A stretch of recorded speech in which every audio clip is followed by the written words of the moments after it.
I'm going to preach on this text, but before I do, I want to say that a lot about this text bothers me. First, that it was a slave of high value, and what would happen if it was a slave of not such high value? And that Jesus goes to heal this man's slave. I would like to think that this same story would happen no matter who the person was who was ill. And so I'm going to preach presuming that Jesus would do that.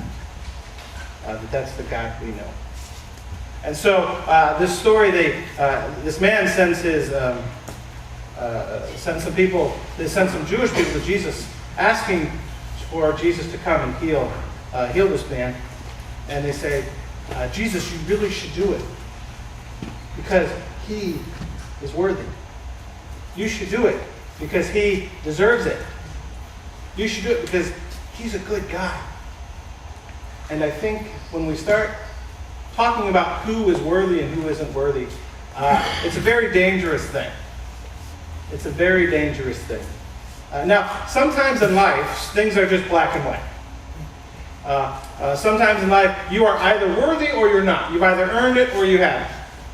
Today we celebrate with our graduates, and we'll tell you a little bit more about them. You have a degree or a diploma which you've recently received or you're going to receive in the next week or two because you've earned it. Because you've worked hard for a long time.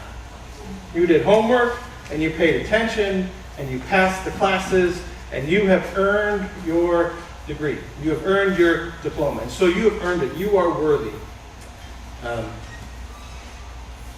But sometimes in life, it's not always that black and white. Yesterday I was at a baseball game. I was at a couple of baseball games. Some of our kids in the congregation had tournaments around town, so went and watched Max Carcino's game, and they were winning 11-7 in the last inning. And it's an 8-year-old team, and the fences were like 170 feet away. And so they're winning 11-7, and Max's team is in the field, and there's a runner on base, and this little kid walks up to the plate. And when I say little, I mean the bat's as big as he is. And he gets up there, and this kid just puts everything he's got into it, and he hits it, and he crushes it. I'm like, the kid's 60 pounds.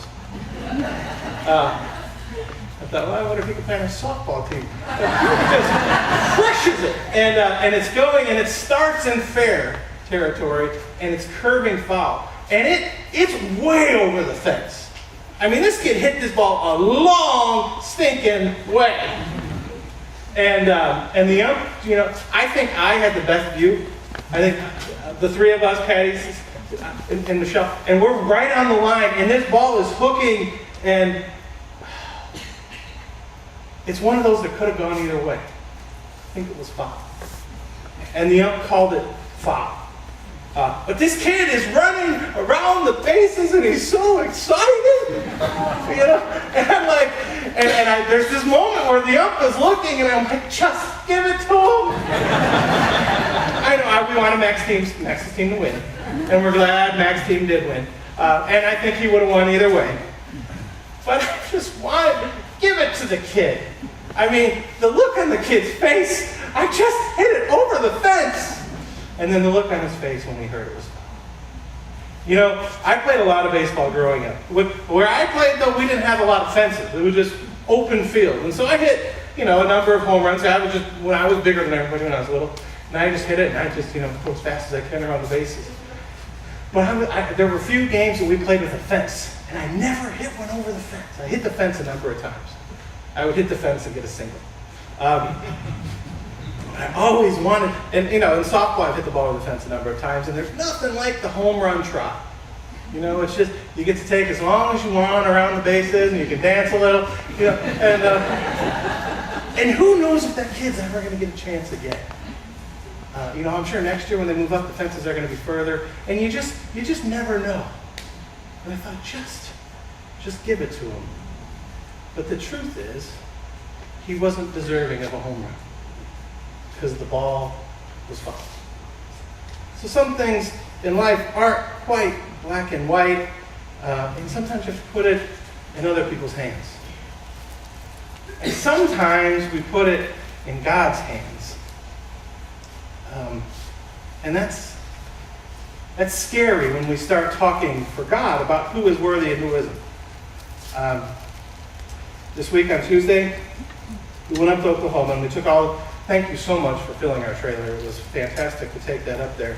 But we got off the street early thinking we'd skip some traffic. What we ended up doing was going right through the heart of the most devastated area of Moore, Oklahoma with this trip. And what I still can't get out of my mind was I spent a lot of time in New Orleans after the hurricane, but the thing about New Orleans after the hurricane was it was the whole city. Driving down the street, on one side, everything was up and everything was nice. And there were people there helping people. And houses, and there was some small damage, but everything was nice. And on the other side of the street, literally the other side of the street, piles of wood and cars and rubble. Nice. Destroyed. You can't help but think that somewhere someone is saying or thinking, God protected them, but not them. Even if you live on this side of the street and you say something like, thank God that I'm okay. God has blessed me. What you're saying is God has not blessed them. What you're saying is that God sits up in heaven with a joystick. It says here and here, but not there. That thinking leads to thinking, well, these people are more worthy than these people. And I don't think that's true. And I don't think we should say that. And I don't think we can say that. I think these people were incredibly lucky. And these people weren't. And sometimes it's not lucky or it's not a blessing. Sometimes it's not that you deserve it. Sometimes it's not that you've earned it. Sometimes it's just plain old luck. And I think we have to say we're okay with that. It's part of being in a broken world. But there are certainly times when we can say that God has blessed us. I've been thinking this week that when Michelle and I celebrated our 3-year anniversary, where is she sitting? She's usually sitting right there where she's sitting right now.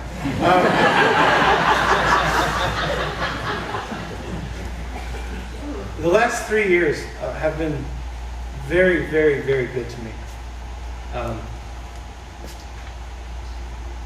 We got married, and 2 days later, I moved to Texas without knowing what was going to happen.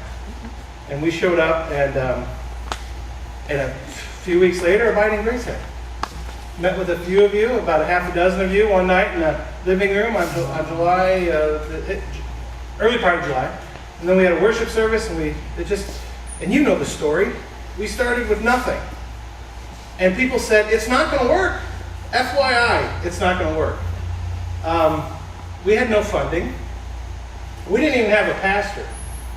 We had a seminary graduate with no experience. And it wasn't going to work. It wasn't supposed to work. This wasn't supposed to work. But it did. Every Sunday, new people started showing up. People started joining. People started giving. And week by week, we grew. And week by week, we all gained confidence that this was going to work. And while it's not about me, at the same time, when I meet with my other colleagues who have tried to do something like this and it not worked, there's a certain amount of respect that I'm given that I don't deserve. And while it's not about me, I can always put this on a resume and people will say, wow, you made that work?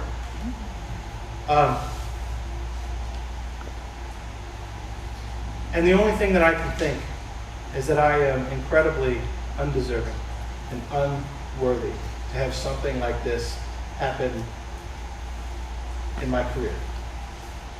Especially my first call, straight out of seminary. And as we dedicate this building today, I am humbled by the fact that God has brought you all. I truly believe that everybody who's here today, God has brought you here. And God has brought us all together. This is a God thing. This whole thing. But what do you say to somebody who tried something and it didn't work?